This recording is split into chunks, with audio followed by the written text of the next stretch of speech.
I hu nei te wairua I te hui a te kāhui o rangatira a iwi I te rānei I kerikeri I nā rā hoki I hapa te minita whakawhanake Māori I tana tātaki I te whakapapa o David Seymour kai arahi ia act.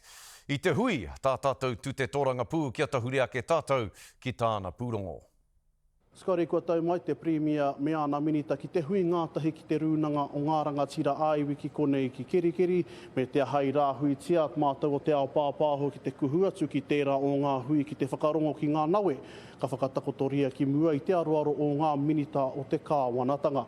Haunga tērā I whakaetia tā mātou kuhuatu ki te whakaahua I te pōhiri whakatau ki te kāwanatanga haumi me te ahai āhua tute hia te minita whakawhanake Māori a tama pōtaka mō nei whakamahi ngā pānga āiwi o David Seymour ki a Ngāti Rehia hei kaupapa whakakatakata I te whakaminenga. He hui ngā rangatira ki te rangatira. Haere mai, haere mai, haere mai. I pakaru mai ai te kata. Engari kaore noa I roa ka kawa ngā kōrero. Me tō mātou e pēsara ki roto o Ngāti Rehia tēnei ki tūna. Mutu ko te kōrero pēnā. Whakatūria e embassy. Mutu ko te kōrero pēnā. Māku e kōrero mōna. Māku e kōrero pēnā. I pōhehe rānei koe he hātakehi o kōrero? Kao, ko tāku te whakamohio atu ki te marea, ko karangatia, ko whakatauria e te uri a Ngāti Rehia, kei ko neia, mā te motu anō ia e wero.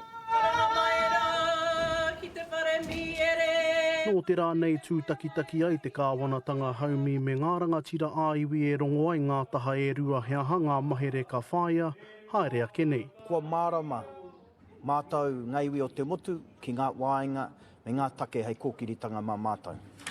Kua mārama no hoki ki ngā ia me ngā tumanako o te kāwanatanga. Hei tā tūta, kua mārama pūrangi aho te rūnanga ki te rautaki ka whāia, e rātau. Te kaumātahi ngā take I whakatakotoria I ngaiwi o te motu, anā ko te pūtaketanga o era kaupapa, ko te wakaputanga me te tiriti o Waitangi. Me te whanaungatanga o ngaiwi o te motu ki te kāwanatanga hakoa, kōwai. Ko te whakaputanga me te tiriti o Waitangi, ngā kaupapa mātua I horahia tō tikatia ki te aroaro o te Premier me ngā minita kāwanatanga. I runga tonu I te hia o David Seymour kia panonitia ngā mātā pono o te tiriti. Ngāti Rehia, tēnā koe. It was a fantastic meeting. I mean, there's clear differences, but there's lots of talking. That's a positive.